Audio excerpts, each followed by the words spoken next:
گزشتہ دو خطبوں میں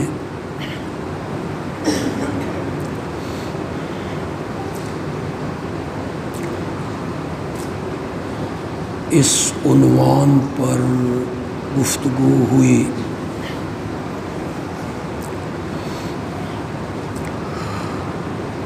کہ اصحاب رسول میں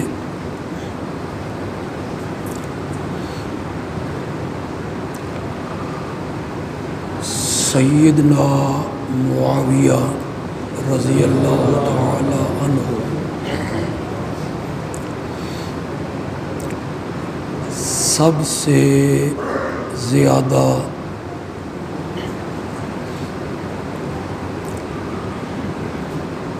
مظلوم صحابی ہیں۔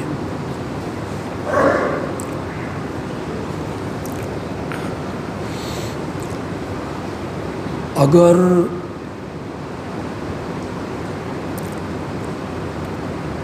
حضرت سیدنا معاویہ رضی اللہ تعالی عنہ 20 سالوں کے لیے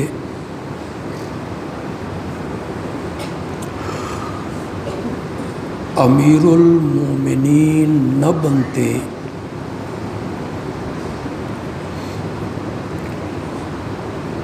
اور اپنے دور خلافت میں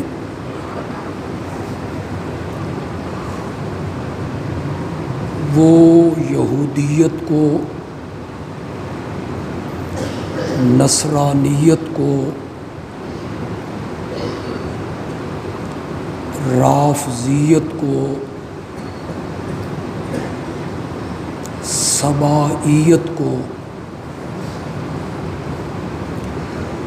ناکوں چنے نہ چبواتے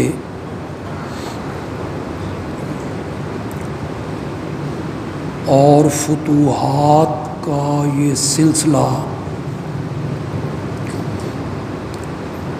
وہ وسیع نہ کرتے تو شاید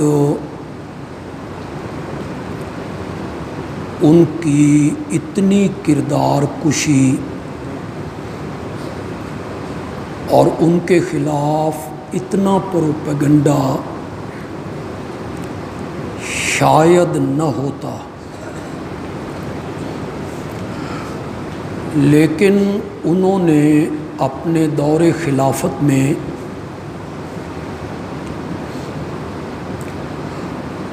یہودیت اور سبائیت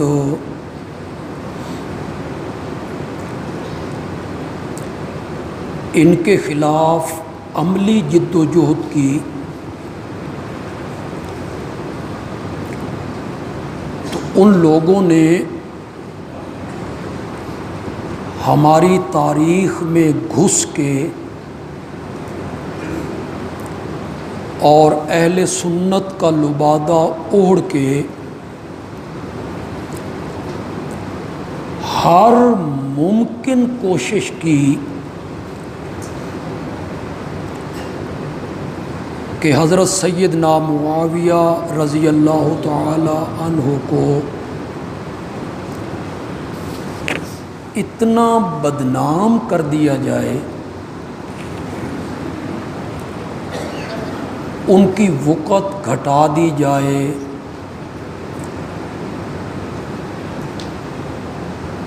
ان کی خامیاں اجاگر کی جائیں۔ معاویہ کون ہے؟ جو یزید کا باپ ہے۔ معاویہ کون ہے؟ جو حضرت علی رضی اللہ تعالی عنہ کے خلاف تلوار سونت کے آ گیا۔ معاویہ کون ہے؟ جنہوں نے حضرت علی رضی اللہ تعالی عنہ کی بیعت نہیں کی۔ تو لوگوں کے ذہن میں ایک عجیب سی تصویر اور خاکہ حضرت معاویہ کا بٹھایا گیا اور جمایا گیا۔ عام میں جو لوگ پڑھے لکھے ہیں، تاریخ پر ان کی نظر ہے، وہ اس پر زیادہ غور کریں، اور باقی لوگ بھی میری بات کو کیچ کریں اور مجھے ایک بات کا جواب دیں۔ کیا حضرت سیدنا علی رضی اللہ تعالی عنہ کے خلاف لشکر کشی سب سے پہلے حضرت سیدنا معاویہ نے کی تھی یا ام المومنین عائشہ صدیقہ نے کی تھی؟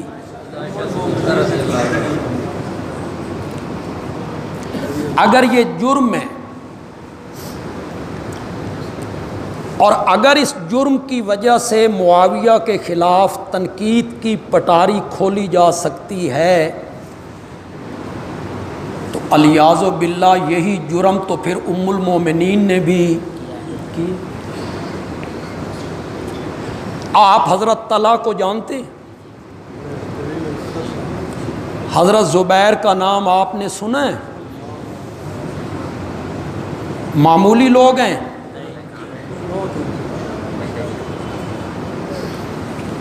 ان 10 صحابہ میں شامل ہیں جنہیں میرے نبی نے نام لے کر جنت کی بشارت دی۔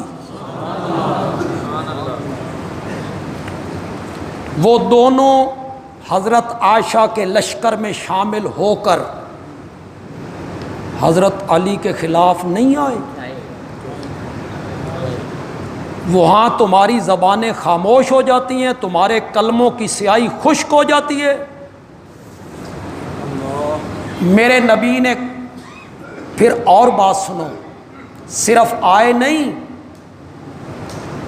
شہید ہوئے، اسی جنگ میں شہید ہوئے، اور میرے نبی نے فرمایا تھا زبیر کا قاتل جہنم میں جائے گا۔ وہ اسی جنگ میں شہید ہوئے۔ اور حضرت طلحہ احد کے میدان میں میرے نبی کے سامنے ڈھال بن کے کھڑا ہو گیا، ہاتھوں پہ تیروں کو روکا تھا۔ اور جب نبی پاک صلی اللہ علیہ وسلم نکاحت کی وجہ سے، ضعف کی وجہ سے، کمزوری کی وجہ سے، زخمی ہونے کی وجہ سے ایک پہاڑی پہ چڑھنے لگے اور آپ سے نہ چڑھا گیا، تو حضرت طلحہ رکوع کی حالت میں ہو گئے اور میرے نبی ان کی پیٹھ پر پاؤں رکھ کر اس پہاڑی پہ چڑھے، اور میرے نبی نے فرمایا احد کا سارا دن تو ہے ہی طلحہ کا۔ انہوں نے بھی بیعت نہیں کی۔ انصاف کی آنکھیں کھولو نا، یک طرفٹ یک چشمے گل ہو گئے ہو، ایک آنکھ آپ نے بند کر لی صرف حضرت معاویہ کو رگیدنے کے لیے۔ تو یہ حضرات بھی تو مقابلے میں آئے۔ کچھ باتیں بڑی عجیب ہوتی ہیں، آپ سن کے تعجب بھی کرتے ہیں۔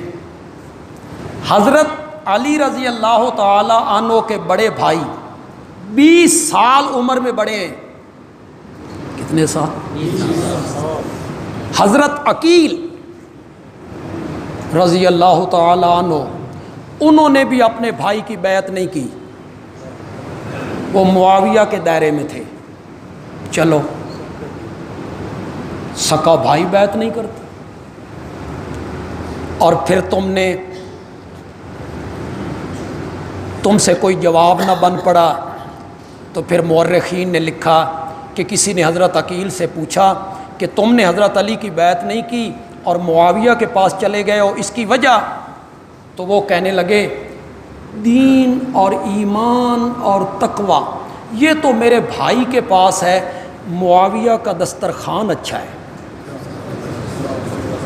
یہ صحابی کی تم نے تصویر پیش کی، پھر یہ میرے نبی کا صحابی ہے جو دسترخوان پہ بک جاتا ہے۔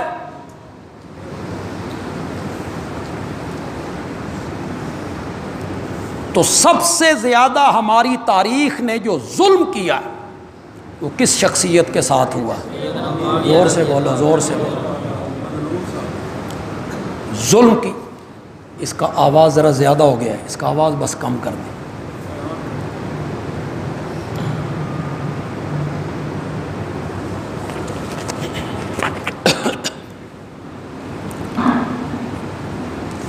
میری بات آپ کو سمجھ آ رہی ہے؟ آواز آ رہی ہے آپ؟ بس ٹھیک ہے یار۔ پھر لطف کی بات یہ ہے کہ حضرت سیدنا معاویہ رضی اللہ تعالی عنہ کو سامنے رکھ کے نا، ان کا جو خاندان ہے نا بنو امیہ، پھر اسے رگیدا۔ تم اس عالمی مبلغ کی تقریریں نہیں سنتے رہتے جو رانوں پہ ہاتھ مار کے کہتا ہے بنو امیہ بڑا ظالم قبیلہ تھا، بنو امیہ بڑا ظالم قبیلہ تھا۔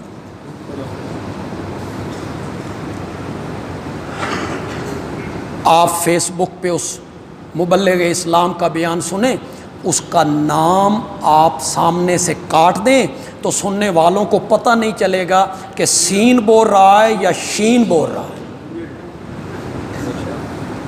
انہی کی بولی بولتے ہو، تاریخ کی کتابوں کو سامنے رکھ کر انہی کی بولی بولنے لگے ہو۔ ابتدائی دور میں جب میرے نبی نے کلمہ توحید کی دعوت دی مکے میں، سن رہے ہو کیوں نہیں سن رہے ہو؟ ابتدائی مہینوں میں، ابتدائی سالوں میں صرف 3 بندے ہاشمیوں میں سے مسلمان ہوئے اور 14 بندے بنو امیہ میں سے مسلمان ہوئے تھے۔ تم بس پیٹتے رہتے ہو کہ یہ بڑا ظالم خاندان تھا۔ تمہیں اس کا خیال نہیں آتا کہ میرے نبی کا دوہرا داماد حضرت سیدنا عثمان رضی اللہ تعالی عنہ کس قبیلے سے تھے؟ تو حضرت عثمان کے قبیلے کو رگیدتے رہتے ہو۔ 2 بیٹیاں دی میرے نبی نے اور فرمایا میری 100 بیٹیاں ہوتی، یکے بعد دیگر مرتی چلی جاتی، میں عثمان کے نکاح میں دیتا چلا جاتا۔ یہاں 2 دی، داماد نے سینے میں ایسی ٹھنڈ ڈالی کہ میرا نبی کہتا ہے 100 بھی ہوتی۔ حقائق بڑے کڑوے ہوتے ہیں، ہم بھی کبھی کبھی چشم پوشی کر جاتے ہیں، ورنہ اٹھاؤ بخاری، ادھر تم نہیں جاؤ گے۔ اگر بخاری میں کوئی روایت معاویہ کے خلاف تمہیں مل جاتی نا، تم نے کبڈی کے پہلوانوں کی طرح اچھلنا تھا، کوئی تمہیں مل جاتی تھی، لیکن تمہیں ملتی نہیں، وہاں معاویہ کی تعریف میں ملتی۔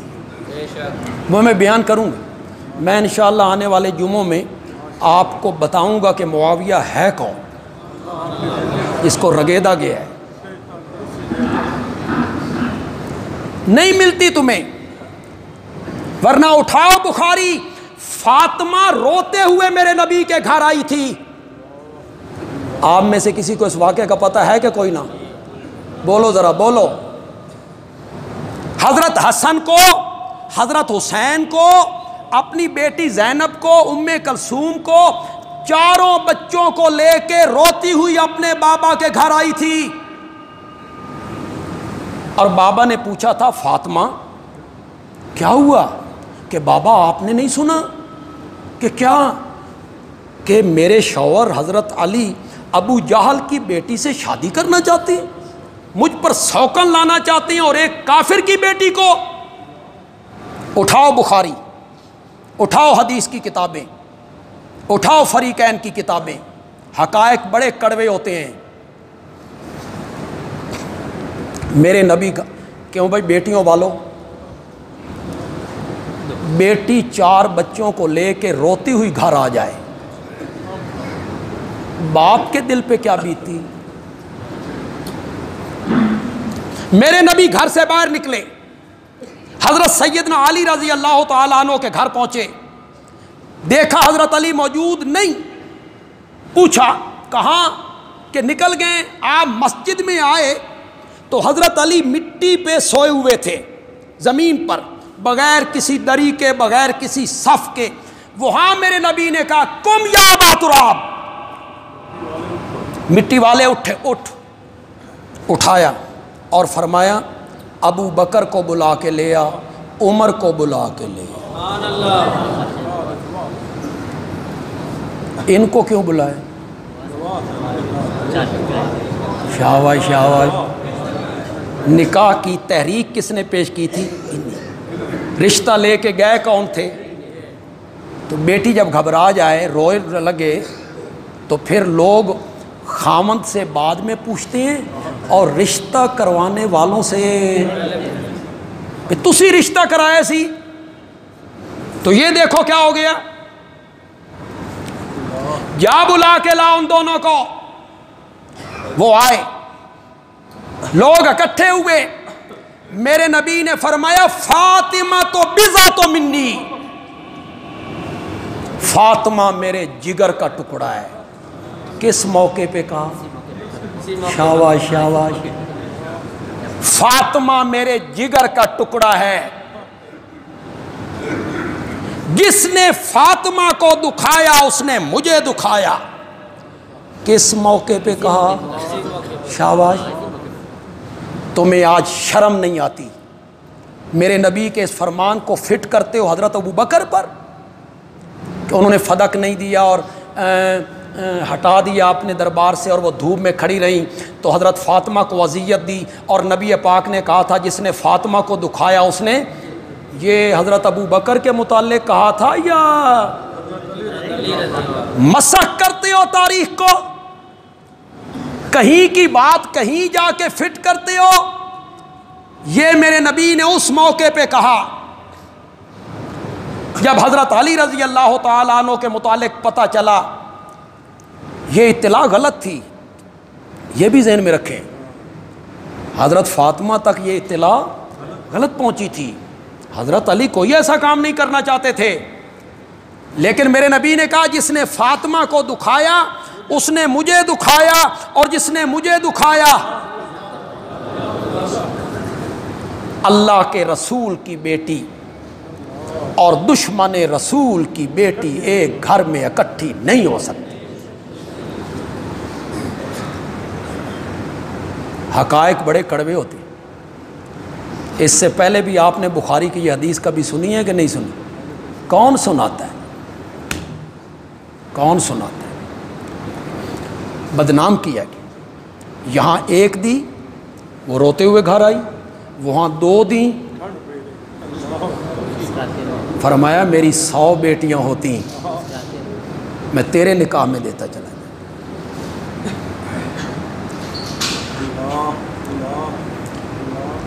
پھر بنو امیہ اور ہاشمیوں کے درمیان رشتہ داریاں ہیں. حضرت حسین کے پوتوں نے حضرت عثمان کی پوتیوں سے شادیاں کی ہیں. آپ تاریخ کی کتابوں میں اس کی تفصیل پڑھیں. ان کے درمیان برادری ہے، رشتے ناتے ہیں، شادیاں ہو رہی ہیں، اور تم نے یہاں کہا کہ یہ دونوں قبیلے جو تھے نا یہ بڑے ظالم تھے. اور خدا کی قسم جن لوگوں نے روایتیں گھڑی ہیں نا اور کہانیاں بنائیں، ہاشم اور امیہ دونوں جڑواں پیدا ہوئے تھے، ان کی پیٹھیں ملی ہوئی تھیں، تلوار کے ذریعے ان کو جدا کیا گیا. بس وہ جو پہلے دن دونوں کے درمیان تلوار چلی نا، ہاشم اور امیہ جڑواں پیدا ہوئے تھے. تو اتھے دائی لگو ایسا ہے جڑواں پیدا ہوئے تھے۔ تمہیں شرم نہیں آتی؟ تمہیں اتنی حیا نہیں آتی یہ بیان کرتے ہوئے؟ ہاشم اور امیہ یہ دونوں بھائی نہیں تھے، چچا بھتیجا تھے۔ اپنی اصلاح کر لو، یہ دونوں بھائی کیا تھے؟ وہ چچا بھتیجا ہیں، یہ جڑواں پیدا کی تھی کھلوتا، لوگ مان رہے ہیں اس کو، اور ان کی آپس میں رشتہ داری بھائیوں والی ہے یا چچا بھتیجے والی؟ چچا بھتیجے۔ بس بدنام جو کرنا ہے ایک قبیلے کو، کیوں؟ قبیلہ کس کا ہے؟ معاویہ کا، اس قبیلے سے تعلق۔ پھر معاویہ کی ماں کو بدنام کیا گیا، حضرت ہند۔ اپنی اصلاح کر لیں، لوگ ہندا کہتے ہیں، ہندا نا لفظ کیا ہے؟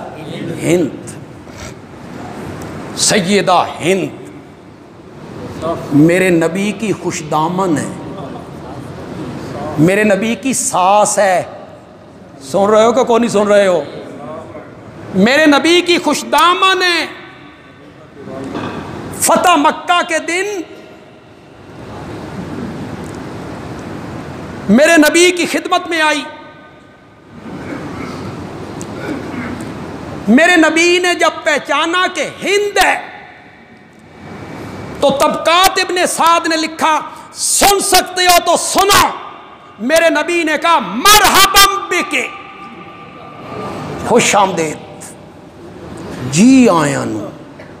کس کو کہہ رہے ہیں؟ کون کہہ رہا ہے؟ تمہاری زبانیں گز گز لمبی ہو جاتی۔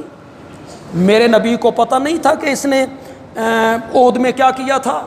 میرا نبی نہیں جانتا تھا عود میں اس نے کیا کیا ہے؟ میرا نبی بھی تو جانتا ہے۔ کہانیاں تم نے بنائی، کلیجے چبانے کی، جگر چبانے کی، اور یہ تم نے کہانیاں بنائی، یہ کسی مستند حدیث میں نہیں ہے۔ میں ابھی بیان کروں گا تو آپ کو ساری بات سمجھ آ جائے گی۔ میرے نبی نے کہا مرحبا بک، جی آیا نو، خوش آمدید۔ یہی وہ بات بیان کر دیتا ہوں، یہی کر دیتا ہوں۔ حضرت حمزہ کا قاتل کون ہے؟ واشی۔ کون ہے؟ واشی۔ وہ آیا تو میرے نبی نے کیا کہا؟ صحابہ یاواش، وہ آیا جس نے قتل کیا۔ قتل کرنا زیادہ جرم ہے یا کلیجہ اور جگر نکال کے چبانا زیادہ جرم ہے؟ یہ جرم ہے نا، مسلح کرنا، اعضاء کاٹ لینا، جگر چبا لینا، دل نکال لینا، یہ بہت بڑا جرم ہے نا، انسانیت کے لحاظ سے بھی جرم ہے۔ لیکن واشی آیا تو فرمایا میرے سامنے نہ آیا کرو، مجھے چچا یاد آ جاتا ہے، میری پیٹھ پیچھے بیٹھا کرو۔ حمزہ کا قاتل آیا تو فرمایا میرے سامنے نہ آیا کرو، اور اگر اس نے کلیجہ چبایا ہوتا تو میرے نبی کہتے مرحبا۔ اس کو کیا کہہ رہے ہیں؟ مرحبا، جی آیا نو، خوش آمدید۔ آگے ذرا سنو، جب بیعت کی، ہند نے ہاتھ بڑھایا، دوسری عورتیں بھی تھیں، میرے نبی نے فرمایا میں غیر محرم عورت کا ہاتھ اپنے ہاتھ میں نہیں لیا کرتا، حالانکہ ساس ہے، محرم ہے، محرم ہے، ساس ہے، محرم ہے، ماں ہے۔ پیالہ منگوایا، پیالہ، اس میں پانی، وہ ذرا فراخ پیالہ تھا، ایک طرف میرے نبی نے اپنی انگلیاں ڈالی، دوسری طرف سے اس عورت نے اپنی انگلیاں ڈالی، میرے نبی نے اس طرح بیعت لی۔ بیعت لیتے ہوئے میرے نبی نے پہلی شرط رکھی، اللہ کے ساتھ کسی کو شریک نہیں بناؤ گی۔ پہلی شرط کیا رکھی؟ زور سے بولو، زور سے بولو۔ ہے اہمیت مسئلہ توحید کی کہ کوئی نہیں؟ کسی عمل کی بات نہیں کی، نہیں کی، اعمال بعد میں ذکر کی، کن کن چیزوں سے بچنا ہے یہ بعد میں ذکر کی۔ سب سے پہلی شرط میرے نبی نے لگائی، اللہ کی ذات و صفات کے ساتھ کسی کو شریک اور سانجی نہیں بنا، پہلی شرط رکھی۔ یہی حضرت لقمان نے کہا، اذ قال لقمان لابنہ وہو یعظہ، جب لقمان کہہ رہے تھے اپنے بیٹے کو اور وہ اسے نصیحت کر رہے تھے، یا بنیا، اے میرے پیارے بیٹے، لا تشرک باللہ، پڑھو یار آگے، زور سے پڑھو یار، ان الشرک، ہر نافرمانی ظلم ہے، زنا ہو، چوری ہو، ڈاکہ ہو، سود خوری ہو، شراب نوشی ہو، نماز کا نہ پڑھنا ہو، زکوٰۃ کا نہ دینا ہو، یہ سب ظلم ہے، ظلم ہے۔ اور شرک صرف ظلم نہیں، ان الشرک لظلم عظیم۔ کوئی نیا بندہ آیا تو میں اس کے لیے ایک بات کہنا چاہتا ہوں۔ آج جو دوسرے طبقے کے ہمارے علماء ہیں وہ کہتے ہیں کہ میرے نبی نے فرمایا تھا کہ میں صحابہ سے کہا کہ میں تم سے یہ خطرہ محسوس نہیں کرتا کہ تم شرک کرو گے، تمہیں دنیا کی محبت تباہ کر دی۔ انہوں نے اسے عام کر دیا، او جی نبی پاک نے کہا ہے میری امت شرک نہیں کرتی، امت مشرک ہو ہی نہیں سکتی، میرے نبی نے جو کہہ دیا ہے شرک نہیں ہو سکتا۔ میرے نبی کہنا یہ چاہتے تھے کہ صحابہ میں توحید راسخ ہو گئی ہے، شرک سے نفرت ان کے دلوں میں بیٹھ گئی ہے، اب یہ مرتے مر جائیں گے شرک، ہاں مال غنیمت آئے گا، دولت آئے گی، باغات آئیں گے، سونا چاندی آئے گا، اس کی محبت ان کو نبی پاک دنیا سے نفرت دلانا چاہتے ہیں تاکہ یہ دنیا کی طرف مائل ہو۔ اتنی سی بات، اس کو بنیاد بنا کے یہ کہنا میرے نبی نے کہا یہ امت شرک نہیں کر سکتی۔ میں ایک حدیث بیان کرنے لگا ہوں، دل کی تختی پر اس حدیث کو لکھ لیجئے۔ میرے نبی نے فرمایا قیامت اس وقت تک قائم نہیں ہوگی، قیامت اس وقت تک قائم نہیں ہوگی جب تک میری امت کے کچھ گروہ بت پرست نہ بن جائے۔ چلو جی، آپ کیسے کہتے ہیں کہ میرے نبی نے کہا میری امت شرک نہیں کرے گی؟ آپ نے تو پیشن گوئی کی ہے کہ بت پرستی کریں گے، قیامت اس وقت تک قائم نہیں ہوگی جب تک میری امت کا کچھ گروہ بت پرستی کی طرف مائل نہیں ہو جاتے۔ یہ بزرگوں کی تصویروں کے سامنے ہاتھ باندھنا، یوں دعائیں مانگنا، ان تصویروں کی تعظیم کرنا، یہ بت پرستی نہیں ہے؟ کس کا نام ہے بت پرستی؟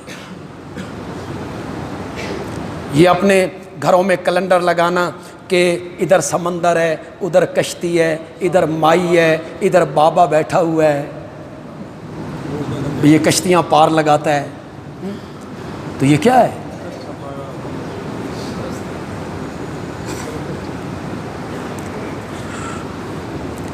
شرک نہیں کرو گی، اللہ کے سوا کسی کو نہیں پکارو گی، کسی سے غائبانہ مدد نہیں مانگو گی۔ ہند کہتی ہے اللہ کے سوا کوئی اور مددگار ہوتا تے آج سن اے دن ویکھنا نصیب ہوتا کہ ہم مغلوب ہو گئے، مفتو ہو گئے، آپ فاتح بن کے آ گئے۔ میرے نبی نے فرمایا چوری نہیں کرو گی، دوسری شرط رکھی چوری نہیں کرو گی۔ ہند نے کیا کہا اور میرے نبی نے کیا کہا بتاؤں آپ کو؟ بولتے کیوں نہیں؟ بتاؤں، لیکن اپنی زنانیاں نو جا کے نہیں دسنا، نہیں تو تھوڑی خیر نہیں۔ ہند کہنے لگی یا رسول اللہ، میرے خاوند ابو سفیان ہے نا، وہ ذرا خرچے کرنے میں ہاتھ کھینچ کے رکھتے ہیں، یہ کھانے پینے کا، پہننے کا، بچوں کا جو خرچہ ہوتا ہے نا، اس میں ذرا ہاتھ کھینچ کے رکھتے ہیں، تو میں کبھی کبھی ان کی جیب سے ان کو بتائے بغیر کچھ رقم نکال لیتی ہوں. یہ تے چوری چ نہیں نا. حال ہی تو وقت ہے میں اتنے بس کر دینا. نہیں سنا نبی پاک کا جواب نہیں سناتا. نبی پاک نے فرمایا سنہری چیزوں میں ایسا کام نہ کیا کرو، سبز چیزوں میں کر لیا کرو. یعنی سبزیاں اور سنہری سونا چاندی، وہ جو مال ہے دولت ہے سونا چاندی ہے، یعنی بغیر ضرورت کے خاوند کا مال اس کے پوچھے بغیر نہ لیا کرو. اور یہ جو سبزی کھانے پینے پہننے کا سامان ہے اگر خاوند کنجوس ہے تو اس دے جیب چوں اس دی اجازت بغیر کڈ لو تے کوئی حرج نہیں. ہوں دسو بھئی گھر جا کے دسنا کہ نہیں دسنا؟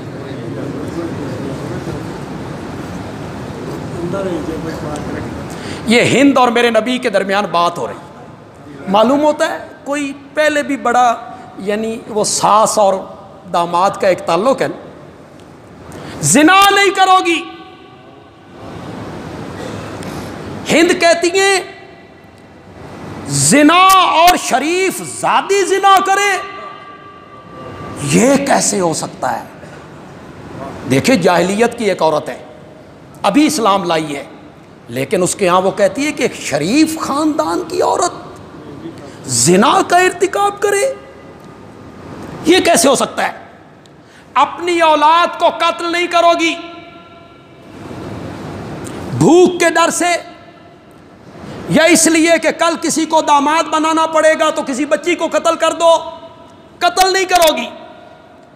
یہاں ہند نے بڑی عجیب بات کہی. کہنے لگی یا رسول اللہ ہم نے بچوں کو کس طرح قتل کرنا ہے؟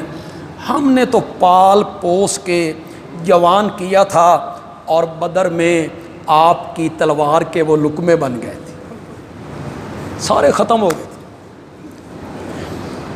اب میں بخاری سے پڑھ رہا ہوں، سب لوگ اپنے دل کی تختی پر اس بات کو نوٹ کریں. خدا کی قسم ایک ہی حوالہ، وہ جو تم ٹوٹکے اور کہانیاں جوڑتے ہو نا، وہ سارے جادوگراں دیاں سوٹیاں تے سپ نے. میں حضرت موسیٰ دی لاٹھی کڈھن لگا، سب کو ہڑپ کرے گا. بخاری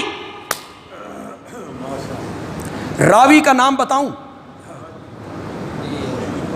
آج بالکل مبہوت ہو کے بیٹھے تو آنے گلیں چنگیاں نہیں لگ رہی تو کہو نا ہاں بتائیں جی راوی کا نام.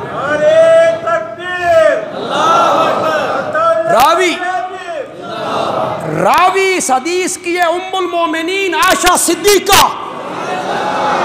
کر مقابلہ لے آ کوئی روایت اس کے مقابلے میں. راویہ ام المومنین جب بیعت ہو چکی تو ہند نے کہا یا رسول اللہ اسلام قبول کرنے سے پہلے اس دھرتی پر کوئی گھرانہ اور گھر والے میری نظروں میں ناپسندیدہ اور مبغوض آپ کے گھرانے سے زیادہ نہیں تھے. میں پوری دھرتی کے گھرانوں سے بڑھ کر آپ کے گھرانے سے نفرت کرتی تھی، بغض تھا میرے دل میں. اور آج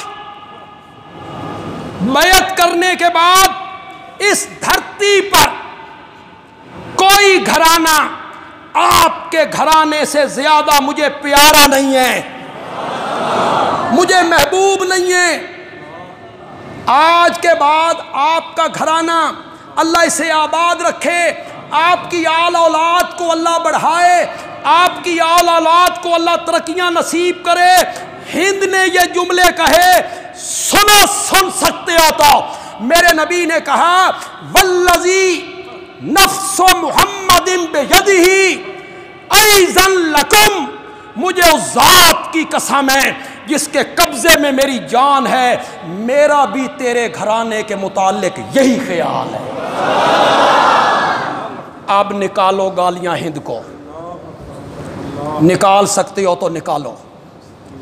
نبی پاک کہتے ہیں وَأَيْضًا لَكُمْ وَالَّذِي نَفْسِي بِيَدِهِ، ایک روایت میں آیا وَالَّذِي نَفْسُ مُحَمَّدٍ بِيَدِهِ أَيْضًا لَكُمْ، أَيْضًا میرا بھی تمہارے گھرانے کے متعلق یہی خیال، یہ معزز ہو، یہ عزتیں پائے، میرا بھی تمہارے گھرانے کے متعلق یہی خیال ہے۔ اب تاریخ کے ٹوٹکوں پہ جا کے اس گھرانے کی بدخوئی کرتے رہتے ہو، کرتے رہو، تمہاری مرضی، ہم تو محمد عربی کے غلام ہیں، وہ میرے نبی کی خوش دامن ہے، وہ میرے نبی کی ماں ہے تو ہماری بھی ماں ہے، حضرت عائشہ بھی ہماری ماں ہے، سیدہ فاطمہ بھی ہماری ماں، سیدہ زینب بھی ہماری ماں، وہ ساری خاتون میرے نبی کی بیٹیاں ہیں، وہ سب ہماری ماؤں کا درجہ رکھتی۔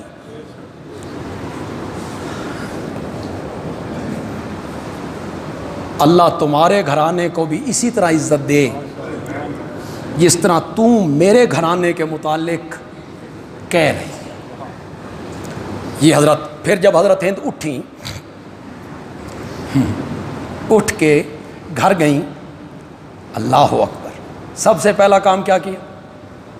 کلہاڑا لے کے نا، وہ جو بت تھا نا جس کی منتیں اور نظریں اور چڑھاوے اور سب سے پہلے اس کے سر پہ ضرب لگائی اور یہ کہتے ہوئے ضرب لگائی، تم ہی کی وجہ سے ہم دھوکے میں تھے، تمہاری وجہ سے ہم فریب میں تھے، تمہارے ہاتھ میں کیا ہے؟ بات وہی سچی ہے جو محمد عربی کہتا ہے صلی اللہ کہ ساری قدرتیں، ساری طاقتیں، تمام تر قدرتیں اور تمام تر قوتیں یہ صرف اور صرف کس کے ہاتھ میں ہے؟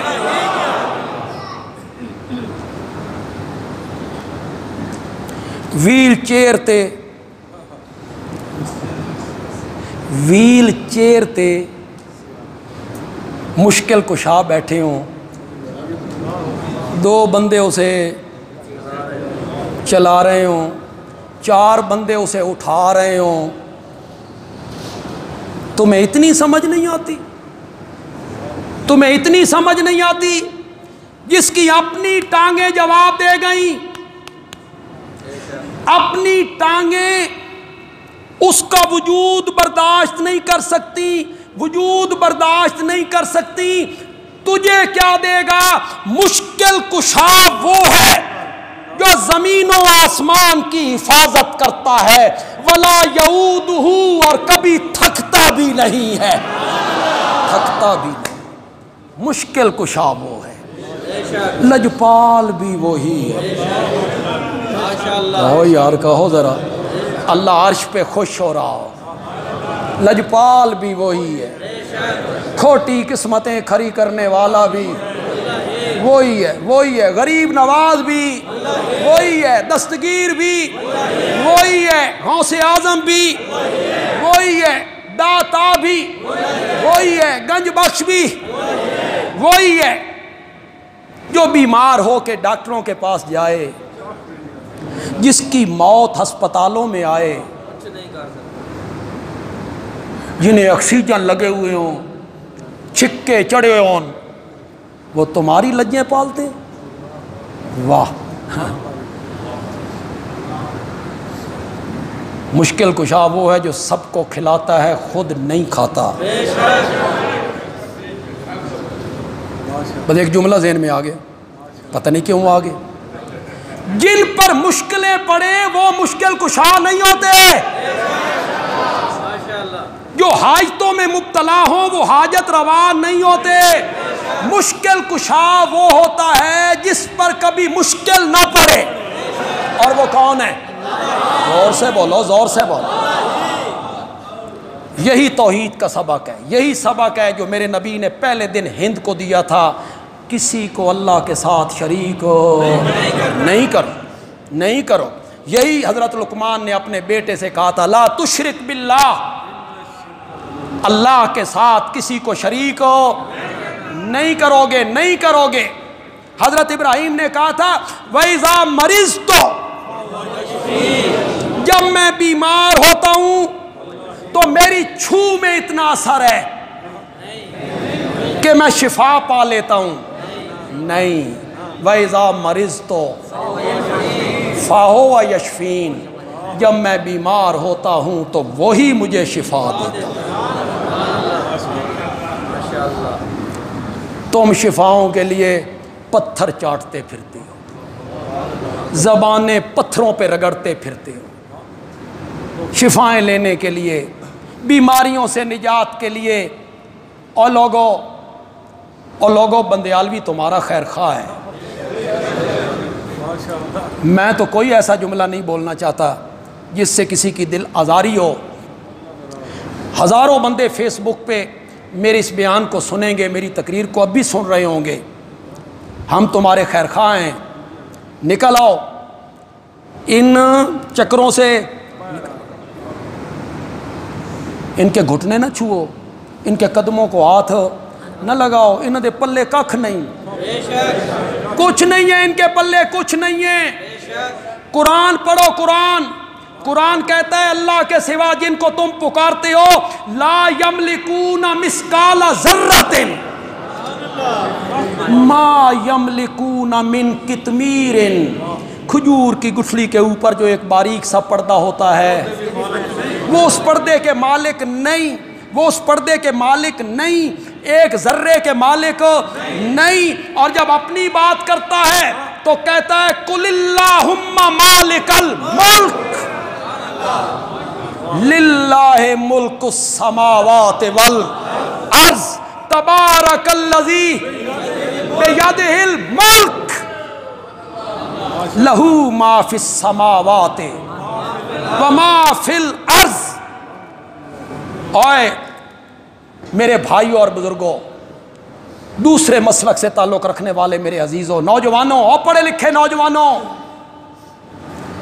اور تعلیم یافتہ نوجوانوں، بندیالوی کی بات پہ خدا کے لیے غور کرو، ضد چھوڑ دو، اناد چھوڑ دو، ضد چھوڑ دو۔ سورت انبیاء پڑھو، 17واں پارہ پڑھو، اللہ کا پیغمبر ہے، بیمار ہو گیا،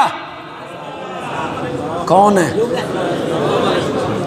اور لوگوں قرآن پڑھو، خود نبی ہے، زندہ ہے، بیمار ہو گیا، جسم کا گوشت ختم ہو گیا، لوگوں نے اٹھا کے باہر پھینکا، لوگوں نے اٹھا کے باہر پھینکا۔ قرآن کہتا ہے وَأَيُّوبَ اِذْ نَادَىٰ رَبَّهُ۔ اور نوجوانوں قرآن پڑھو اور تعلیم یافتہ طبقہ قرآن کی طرف آؤ، چھوڑو قصے کہانیاں، چھو کر دینے تے اینج کر چھڑ دینے تے چھو کر دینے تے، کسی کی چھو میں کچھ نہیں ہے، یہ خود بیمار ہوتے ہیں۔ اللہ دی قسم ہے، گرمیاں چ مچھر زیادہ ہو جان تے مچھردانیاں لا کے سوندے ہیں، یہ مچھروں سے بھی نہیں بچ سکتے، ان کے ہاتھ میں کیا، ان کے ہاتھ میں کوئی